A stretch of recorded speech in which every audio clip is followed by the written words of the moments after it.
Bismillahirrahmanirrahim. Assalamu alaikum. Today we'll learn about hexose monophosphate shunt pathway and its correlation in metabolism of carbohydrates. So let's continue.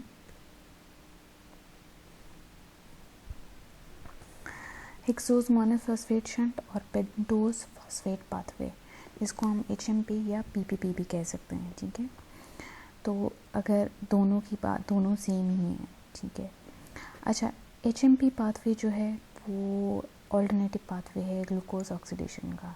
ठीक है, ज़्यादातर glucose oxidation तो हमारी जब हो रही होती है तो वो एनर्जी यूटिलाइजेशन के लिए हो रही होती है, लेकिन हेक्सोस मोनोफॉस्फेट शंट पाथवे जो है वो एनर्जी यूटिलाइजेशन के लिए नहीं होता. ठीक है.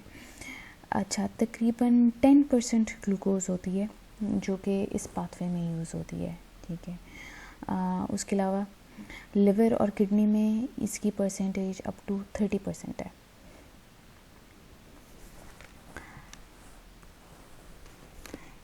अच्छा, पेंटोज़, अगर आपके ज़हन में आ रहा होगा कि पेंटोज़ आपने नाम सुना है. ठीक है, तो रिवीजन के लिए आपके जब हमने मोनोसेक्राइड्स की क्लासिफिकेशन पढ़ी थी, ठीक है, तो उसमें हमने क्या कहा था कि डिफरेंट टाइप्स ऑफ मोनोसेक्राइड्स होते हैं जो कि शुरू होते हैं ट्रायोसिस से, then tetroses, then pentoses and then hexoses. तो आपकी हेक्सोसिस में ग्लूकोज, गैलेक्टोज, फ्रुक्टोज आती हैं. ठीक है. ग्लूकोज शुगर है जो आपकी 6 कार्बन ग्लूकोज है. ठीक है, जो ग्लाइकोलिसिस में यूज़ हो रही थी. तो जो पेंटोज शुगर है वो 5 कार्बन होती है. इसकी एग्जांपल्स हैं राइबोज, जाइलोज, राइबुलोज और साइलिलोज. तो हम इनकी बात कर रहे हैं. तो हम 5 कार्बन शुगर पाथवे की बात कर रहे हैं एक्चुअली यहाँ पर.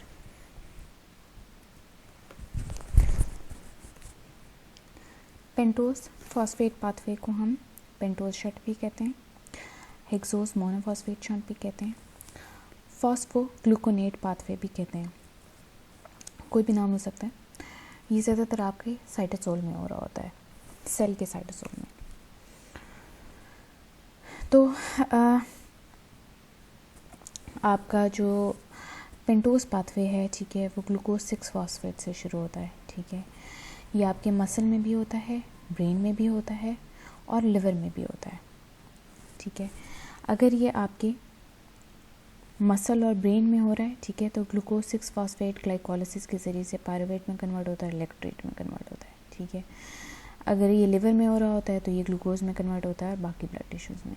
लेकिन जब ये पेंटोज फॉस्फेट पाथवे में जाता है, ठीक है, तो वहाँ पे भी ग्लूकोज 6 फॉस्फेट जो है वो यूज़ हो रहा होता है. ठीक है, तो हम एक्चुअली ग्लूकोज 6 फॉस्फेट से अपना पाथवे शुरू करते हैं. अच्छा, तो जो पाथवे है वो ग्लूकोज 6 फॉस्फेट से शुरू हो रहा होता है. ठीक है. It reconnects with glycolysis because 2 of the end products of pentose pathway are, इसके 2 प्रोडक्ट्स जो हैं वो ग्लाइसरल्डिहाइड 3 फॉस्फेट हैं और फ्रुक्टोज 6 फॉस्फेट हैं. ठीक है, और ये दोनों के दोनों जो हैं ये इंटरमीडिएट्स हैं ग्लाइकोलिटिक पाथवे के. ठीक है, इसी वजह से हम पेंटोज पाथवे को पेंटोज शंट के तौर पे भी कहते हैं. ठीक है, क्योंकि ये जो पाथवे है ये ग्लाइकोलिसिस के इंटरमीडिएट से शुरू हो रहा होता है. ठीक है, और इसके दोनों प्रोडक्ट्स जो हैं वो ग्लाइकोलिसिस में भी जा सकते हैं. तो नॉर्मली आपका मॉडरेट ग्लूकोज फ्लक्स ये होता है. ठीक है, कि नॉर्मली जब ग्लाइकोलिसिस हो रही होती है तो इस तरीके से आपको ग्लूकोज मिलती है. ठीक है, तो लेकिन जो लार्ज ग्लूकोज फ्लक्स है उसमें ग्लाइकोलिसिस के साथ आपको पेंटोज फॉस्फेट पाथवे से भी आपको मिल रही होती है एनर्जी. लेकिन ये याद रखना है आपने कि ये एनर्जी जनरेटिंग पर्पसेस के लिए नहीं होता. ये नॉर्मली आपका जो है इसलिए यूज़ हो रहा होता है क्योंकि इसके बाकी फंक्शंस होते हैं. ठीक है, इसके नॉर्मली इसके क्या फंक्शंस हैं, ये NADPH प्रोवाइड करता है. ठीक है, मोनोफॉस्फेट शंट. अब NADPH जो है वो आपका एनर्जी गिविंग नहीं है. ठीक है, NADP और NADH दोनों डिफरेंट हैं और NADPH डिफरेंट है। NADPH जो है इलेक्ट्रॉन ट्रांसपोर्ट चेन में जाके एनर्जी नहीं देता। NADPH के बाकी फंक्शंस होते हैं और हेक्सोस मोनोफॉस्फेट शंट जो है NADPH बनाने के लिए, NADPH प्रोड्यूस करने के लिए हो रहा होता है, ठीक है। तो NADPH के क्या फंक्शंस हैं? फैटी एसिड सिंथेसाइज करना, स्टेरॉयड और अमाइनो एसिड्स बनाना, डिटॉक्सिफिकेशन करना और फ्री रेडिकल्स को स्केवेंज करना। स्केवेंज का मतलब है निकाल देना, ठीक है। हमारी बॉडी में जो फ्री रेडिकल्स होते हैं वो डिजीज़ प्रोड्यूस करते हैं, डिसऑर्डर्स प्रोड्यूस करते हैं, स्ट्रेस कॉज करते हैं भी बॉडी में, जिससे बाकी ऑर्गन्स के ऊपर स्ट्रेस आता है और फंक्शनिंग कम होती है। तो फ्री रेडिकल्स को स्केवेंज करते हैं। ये सब आपका NADPH कर रहा होता है। उसके अलावा पेंटोजेस देता है। ये जो पेंटोजेस हैं, these are useful in the synthesis of nucleic acids and nucleotides, ठीक है। न्यूक्लिक एसिड्स कौन से हैं? आपके DNA RNA। DNA RNA के बगैर बॉडी फंक्शन ही नहीं कर सकती, क्योंकि DNA RNA ही हैं जो सेल्स को कंट्रोल कर रहे होते हैं, ठीक है। सेल्स के आपके यानी ब्रेन सेंटर्स होते हैं। और न्यूक्लियोटाइड्स जो हैं वो आपकी ATP, NAD, FAD, कोएंजाइम, ये सब हैं जो कि आपके देन अगेन एनर्जी मेटाबॉलिज्म में यूज़ होते हैं। तो हेक्सोस मोनोफॉस्फेट शंट जो है वो आपका इलेक्ट्रॉन ट्रांसपोर्ट चेन में नहीं जा रहा होता, ये NADPH प्रोड्यूस कर रहा होता है। NADPH के बाकी फंक्शंस हैं कि एक तो ये NADPH प्रोड्यूस करता है जो कि अपने बाकी बायोमेडिकल फंक्शंस के लिए होता है, और दूसरा पेंटोजेस प्रोड्यूस करता है जो कि DNA RNA बनाते हैं और न्यूक्लियोटाइड्स बनाते हैं, ठीक है। तो ये आपने याद रखना है। अच्छा, होता कहाँ पे है? ये साइटोसोल में हो रहा होता है, ठीक है। और किन में होता है? लिवर में होता है, जितना भी आपका लैक्टेटिंग मेमोरी ग्लैंड है, ठीक है, जो मिल्क प्रोडक्शन के ग्लैंड्स होते हैं उनमें होता है। एड्रीनल कॉर्टेक्स में ये आपका एड्रेनलिन प्रोड्यूस कर रहा होता है वहाँ पे। गोनैड्स में, एडिपोज टिश्यू में, एरिथ्रोसाइट्स में और आपकी आंखों में, लेंस एंड कॉर्निया में, इन सब जगहों पे आपका हेक्सोस मोनोफॉस्फेट शंट होता है। हेक्सोस मोनोफॉस्फेट शंट के दो फेजेस हैं, एक है ऑक्सीडेटिव फेज और दूसरा है नॉन ऑक्सीडेटिव फेज, ठीक है। तो जो ऑक्सीडेटिव फेज है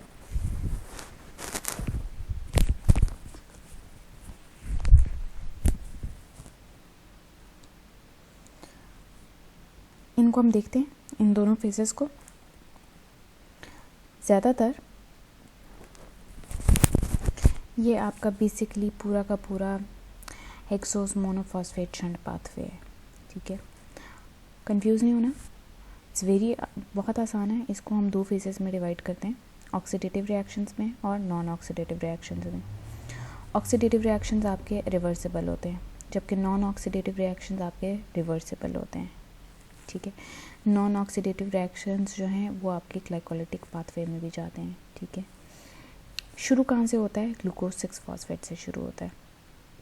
इनको हम ज़रा ब्रेक डाउन करके हाफ हाफ करके देखते हैं।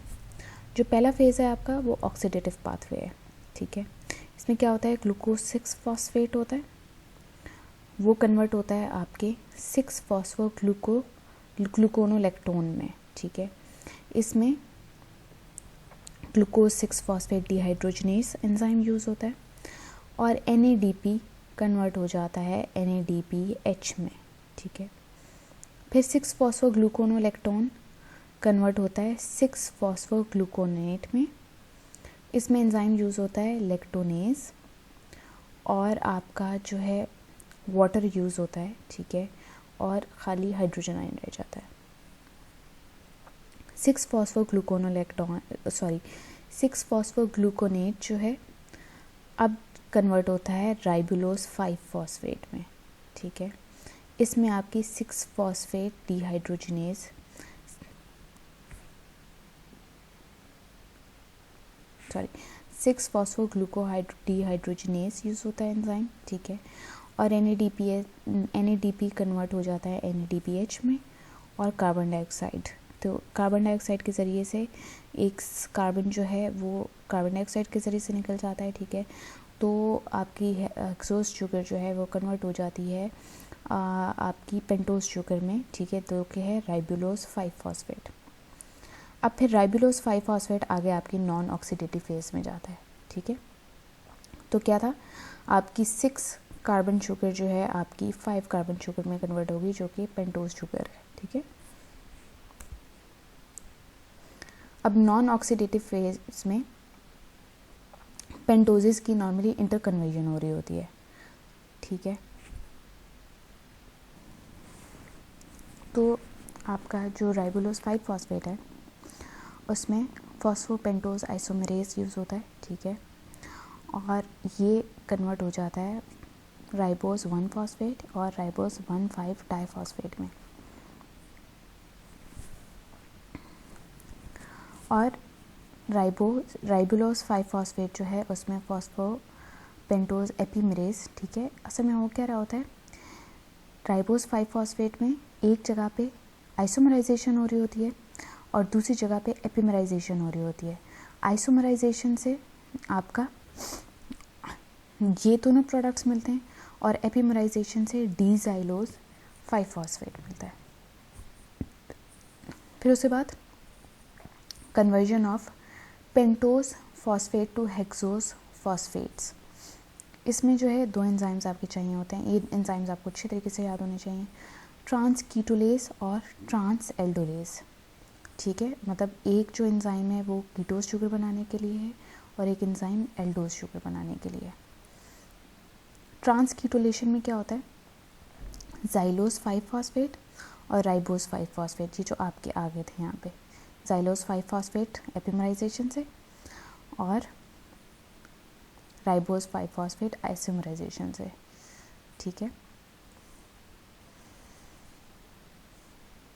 इसमें थायमिन पायरोफॉस्फेट, ठीक है, थायमिन एंजाइम यूज़ होता है। थायमिन को इंडिपेंडेंट है ट्रांसकीटोलेज। ट्रांसकीटोलेज थायमिन पायरोफॉस्फेट की आप कह लें प्रेजेंस में जो है काम करता है। ठीक है, और इसे हमें मिल जाता है सीडोहेप्टुलोज 7 फॉस्फेट प्लस ग्लाइसर एल्डिहाइड 3 फॉस्फेट। और ट्रांस एल्डोलेशन में क्या होता है, सीडोहेप्टुलोज 7 फॉस्फेट प्लस ग्लाइसर एल्डिहाइड 3 फॉस्फेट में ट्रांस एल्डोलेज इस्तेमाल होता है और फ्रुक्टोज 6 फॉस्फेट और एरिथ्रोज 4 फॉस्फेट मिलता है हमें। ट्रांसकीटोलेशन में क्या होता है, जाइलोज 5 फॉस्फेट और एरिथ्रोज 4 फॉस्फेट में ट्रांसकीटोलेज भी थायमीन पायरोफॉस्फेट डिपेंडेंट है और इसमें ये कन्वर्ट हो जाता है fructose 6 phosphate plus glyceraldehyde 3 phosphate में।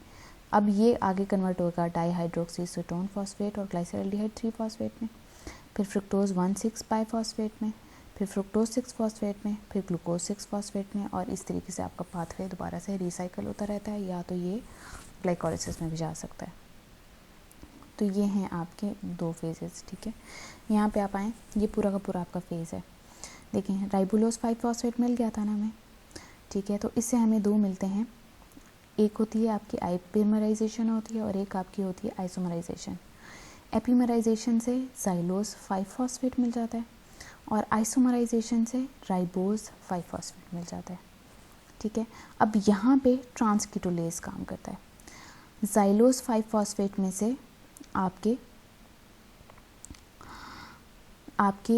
तकरीबन 2 आपके कार्बन राइबोज 5 फॉस्फेट में चले जाते हैं और ये आपका कन्वर्ट हो जाता है इन ग्लाइसरल्डिहाइड 3 फॉस्फेट में ट्रांसकीटोलेज के प्रेजेंस में, और राइबोज 5 फॉस्फेट जो है वो फिर कन्वर्ट हो जाता है सीडोहेप्टुलोज 7 फॉस्फेट में, 2 जब इसको कार्बन मिल गए थे। ठीक है, अब क्या होता है, ये दोनों आपके प्रोडक्ट्स मिल गए। अब यहाँ पे फिर ट्रांस एल्डोलेज काम करता है। सीडोहेप्टुलोज 7 फॉस्फेट में आपका एक कार्बन ग्लाइसरल्डिहाइड 3 फॉस्फेट में चला जाता है और ये कन्वर्ट हो जाता है इनटू फ्रुक्टोज 6 फॉस्फेट में।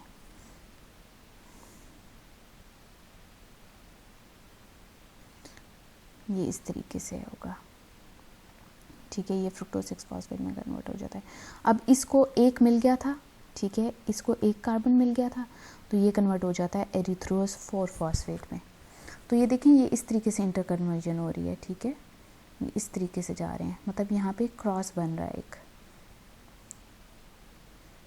पहले क्रॉस में ट्रांसकीटोलेज यूज़ हो रहा है और दूसरे क्रॉस में ट्रांस एल्डोलेज यूज़ हो रहा है।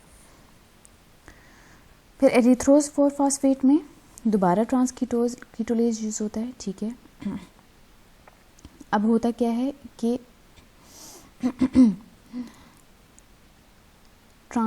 कीटोलेज यूज़ होता है, ठीक है, और ज़ाइलोज 5-फॉस्फेट जो है उसमें आपका एक एरिथ्रोज में से एक कार्बन इधर चल जाता है, तो ज़ाइलोज 5-फॉस्फेट फ्रुक्टोज 6-फॉस्फेट बन जाता है, और ये क्योंकि इधर चला गया तो 3 रह गया, ये तो ये ग्लाइसरल्डिहाइड 3-फॉस्फेट बन जाता है, ठीक है। और ज़ाइलोज 5-फॉस्फेट जो है ये इधर से आ रहा है। अच्छा, तो ये है आपका नॉन ऑक्सीडेटिव फेज, ठीक है। आपने सिर्फ ये 2 एंजाइम्स याद करने, ठीक है, और इनकी इंटरकन्वर्जन याद करनी है। इसमें सारी की सारी एक्चुअल में इंटरकन्वर्जन ही हो रही होती है। अगर इसकी डेफिशिएंसी हो ग्लूकोज 6-फॉस्फेट डिहाइड्रोजनेज की, तो हमें हीमोलिटिक एनीमिया होता है, नियोनेटल जॉन्डिस होता है, और किडनी फेलियर हो सकता है। And this is it for hexose monophosphate shunt. Thank you for your concentration. अल्लाह हाफ़िज़।